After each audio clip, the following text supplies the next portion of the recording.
Olá pessoal, o tema que eu vou tratar nesse vídeo não é jurídico, é um tema reflexivo. Vamos lá? Eu quero falar com você sobre argumento de autoridade do argumento, debates, a divergência e a importância de se conviver com o diferente. Não achem que tudo que eu falo e escrevo na minha área jurídica, na área policial, segurança pública, no direito como um todo, vale mais ou é mais importante pelo fato de eu ser juiz. Isso é uma grande bobeira, você querer valorizar um argumento em razão do cargo que a pessoa ocupa. Afinal de contas, o conhecimento não está no cargo ou na função que a pessoa exerce. O conhecimento está na pessoa. E a pessoa vai ter argumentos bons se ela for uma estudiosa do assunto, se ela for uma pesquisadora, se ela aprofundar no conhecimento. O ideal é que a pessoa, além de ser estudiosa, ela conheça também a vivência prática, porque você reúne teoria com prática, aí dá o conhecimento ideal para qualquer área do saber. Não achem, repito, que pelo fato de eu ter passado em 4 concursos para juiz, ter mestrado, ter livros publicados, me faz isso uma pessoa com argumentos que vão ser melhores simplesmente por isso. Afinal de contas, os estudos para concurso público é um estudo programado para você não ter um pensamento crítico e reflexivo. Você tem que ler a lei, ler a doutrina, ler a jurisprudência, e você não está autorizado a refletir sobre aquilo e criticar para fazer os concursos. Se você assim fizer, certamente não será aprovado se você ficar brigando com o que está escrito na lei. O pensamento que vai além, que é aquele reflexivo, crítico, você deve ter em razão de seu aprofundamento nos estudos. Não é porque eu sou juiz que eu sei mais que o estagiário. Não é porque uma pessoa é coronel da polícia que ela sabe mais que um soldado, né? Tudo está aí no conhecimento que a pessoa tem em razão de seus estudos e na prática. É claro que para uma pessoa chegar a coronel da Polícia Militar ou um delegado no final da carreira, ela já passou por uma experiência de décadas. Então, presume-se que essa pessoa vai ter realmente um conhecimento diferencial, até porque ela fez vários cursos para lá chegar. Mas essa é uma presunção que não é irrefutável, certo? Até porque nós podemos estudar para fazer determinadas provas e cursos e depois simplesmente deixar para lá, não estudar mais, não me dedicar mais. E isso torna a pessoa, o conhecimento que não é um conhecimento que é explorado, que é repetido, ele é um conhecimento que com o tempo ele vai se perdendo. Você se lembra do tema, você que concluiu a graduação, você se lembra do tema da sua monografia e você se lembra a que conclusões você chegou? Você se lembra todo o debate da sua monografia que você fez há 10, 15 anos? Não, você não lembra. É muito pouco provável você lembrar se você não estudou esse tema mais. Então, cuidado com isso, não confundam, né, as pessoas que realmente sabem com o cargo que elas ocupam. Eu sou juiz de direito, passei em 4 concursos, mas isso não me dá autoridade para que os meus argumentos sejam os melhores ou sejam irrefutáveis. Não confundam, tá?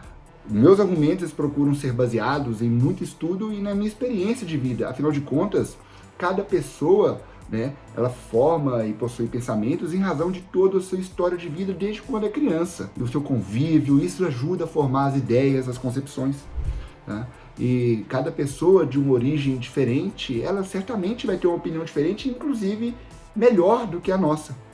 Posso de ter certeza, por mais que a nossa opinião seja melhor, sempre vai ter alguém que vai ter uma opinião melhor que a sua, que vai ter argumentos melhores, né? Ninguém é bom demais a ponto de se tornar uma pessoa incontestável. Nós temos que ter humildade de reconhecer que as nossas opiniões não são e nunca serão as melhores, e ninguém é dono da razão. Então, né, quando você quiser se referir a uma pessoa como uma profunda conhecedora de determinado assunto, seja de qualquer área do saber, ótimo. Mas tenha isso porque essa pessoa é uma pessoa estudiosa, é uma pessoa dedicada, e não porque ela ocupa determinado cargo. Por exemplo, eu escrevo muito sobre a atuação policial, sobre atuação criminal. Mas não tome os meus argumentos como bons por o fato de eu ser juiz. Isso é uma grande bobeira. Se você gosta dos meus argumentos ou não, né, é com base nos meus argumentos pelo que eu estudo e não pelo cargo que eu ocupo. E então valorize muito mais a autoridade do argumento em relação a argumento de autoridade. Quando você diz que quem disse aquilo é um juiz, um promotor, um advogado, você está usando o argumento da autoridade. E isso não tem valor, porque o que vale é o que a pessoa conhece, e o que conhece não está no cargo. Quando você se refere, esses argumentos são excelentes. Veja a concatenação de ideias, a pesquisa que a pessoa fez, os dados apresentados, a formatação das ideias apresentadas.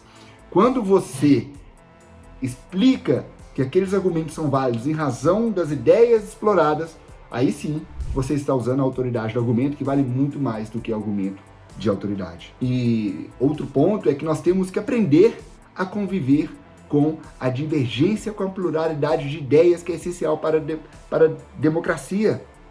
Muitas vezes nós estamos tendenciosos a ficar fechados em nosso mundo. Por exemplo, em se tratando de política, as pessoas querem ler somente aquilo que elas gostam e concordam. Não vou entrar aqui em debate político, mas se uma pessoa é de esquerda, ela tem uma tendência a conviver com quem é de esquerda e ler somente o que a esquerda escreve, as ideias de esquerda. Se uma pessoa é de direita, a mesma coisa. Então, basta você perceber que nos Instagrams, os números de seguidores de políticos de esquerda e de direita, sempre as pessoas que vão bater palma nas postagens são aquelas que têm um alinhamento ideológico com aquela pessoa que escreveu, até porque ela segue quem pensa igual a ela. E isso traz a pessoa para uma bolha, e ela vai viver no mundo fechado dela, sem estar aberta a novas ideias. A esquerda e a direita podem ter ideias muito boas, mas a pessoa já está ali com um viés de refutar tudo que vier da esquerda ou da direita. Então pouco importa o que disser, eu já não gosto. Então cuidado com isso, que isso só prejudica você, que poderá crescer muito mais se conviver com a divergência. E é da divergência que surgem as melhores ideias, é do choque de ideias que surgem as melhores ideias e soluções. Imagine, por exemplo, que uma pessoa formou uma empresa e ela só vai contratar quem pensa igual a ela. Eu não acho isso bom.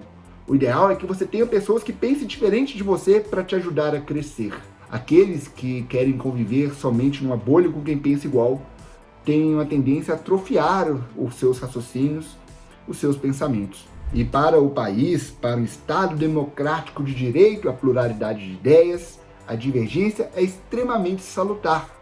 O que não é bom é o extremismo, é o fanatismo.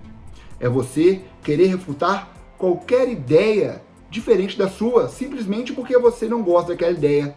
É perfeitamente possível, inclusive, uma pessoa falar, escrever algo completamente diferente do que você pensa, e isso que aquela pessoa escreveu ser excelente, está muito bem fundamentado. Por vezes eu estudo decisões do STF e STJ que eu não concordo, e eu penso, puxa vida, nunca tinha pensado nisso, que argumento interessante. E me faz muitas vezes refletir a respeito do que até então eu pensava. Percebam que se eu não tivesse aberto a ler aquilo que era diferente, nem estaria disposto a refletir sobre aquilo que eu até então não concordava. E isso só me reduz enquanto professor.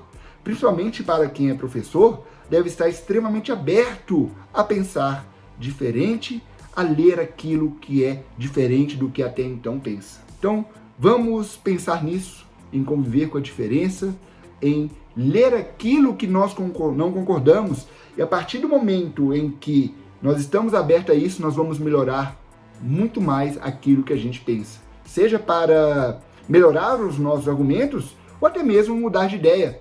Eu já mudei de ideia várias vezes em relação a vários temas. E nós temos que saber também que, por mais que a gente tenha uma preconcepção em relação a qualquer tema, isso pode mudar e nossos argumentos podem melhorar. E para finalizar, depois dessas reflexões que eu trouxe para você, eu te convido a pensar sobre isso. Nada me impede de ser amigo de pessoas que pensam diferente de mim. Nada me impede, a gente tem que viver em harmonia com quem pensa diferente. Inclusive eu tenho amigos que pensam muito diferente de mim, grandes amigos. Inclusive a minha esposa, minha família, a gente tem ideias divergentes em muitas áreas. E nós lidamos super bem, mesmo pensando diferente em várias áreas. E para finalizar, quando uma pessoa fizer uma postagem na rede social ou te disser alguma ideia que você não concorda, Simplesmente tente argumentar, se você quiser, por que você não concorda com aquela ideia. Porque o que nós visualizamos hoje é que a pessoa, ao invés de enfrentar os argumentos, ela ataca quem escreveu diferente. Ela ataca quem pensa diferente. Ah, é de esquerda, é de direita, é fulano, é ciclano, esse cara fez isso. Isso não interessa para o debate. O que interessa para o debate é o que aquela pessoa falou ou escreveu. Então, atacar a pessoa com um discurso de ódio, querer desvalorizar a pessoa, isso não leva em nada. Isso somente enfraquece o debate e fala muito mais da pessoa que está atacando a outra. Não vale a pena brigar por isso, não vale a pena ofender as outras pessoas por pensar diferente. Nós devemos respeitar quem pensa diferente. Isso faz parte do jogo democrático, da pluralidade de ideias e somente fortalece a democracia. Beleza? É isso aí. Esse é o ponto reflexivo que eu quero trazer para vocês hoje. Pense a respeito disso tudo que eu falei. Eu tenho certeza que vai ser muito melhor nós convivemos com a diferença e respeitar a diferença. Estarmos abertos, inclusive, para melhorar nossa própria pessoa e o nosso próprio profissional. Ideias divergentes, elas não destroem. Na minha avaliação, as ideias divergentes, elas somam sempre, beleza? É claro que a gente não pode tolerar discursos de ódio, preconceito, ou então discursos que venham de toda forma a querer acabar aí, né, com a democracia, discursos que não acrescentem em nada, de pessoas extremistas. Não vamos aceitar isso, mas nós não precisamos sermos violentos nos nossos argumentos ou desrespeitar quem está falando. Inclusive, para finalizar, repito e reafirmo, quem pensa diferente de nós não é nosso inimigo. E quem pensa diferente de nós muitas vezes vai mais somar do que nos diminuir. Porque vai nos fazer refletir mais, poder melhorar nossos argumentos ou até mesmo mudar de ideia. Afinal de contas, se a gente não estiver disposto a ampliar os nossos conhecimentos, nós estamos nos reduzindo a nós mesmos. Beleza? É isso aí, pessoal. Se você gostou desse vídeo, eu peço que você compartilhe, curta e me siga nas redes sociais. Valeu, um grande abraço e até a próxima.